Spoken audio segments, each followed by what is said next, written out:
Πλέουμε περίπου 300 στάδια και αγκυροβολούμε σε ένα νησί μικρό και έρημο. Και αφού μείναμε στο νησί 5 μέρες, την έκτη ξεκινούμε.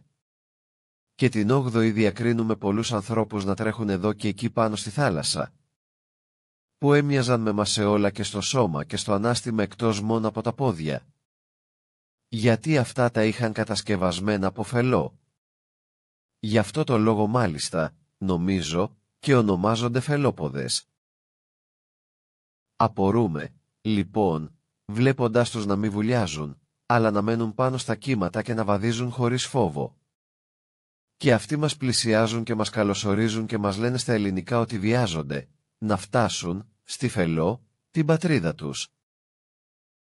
Ως ένα σημείο, λοιπόν, μας συνοδεύουν τρέχοντας δίπλα μας και έπειτα, αλλάζοντας δρόμο, προχωρούν ευχόμενοι σε μας «καλό ταξίδι».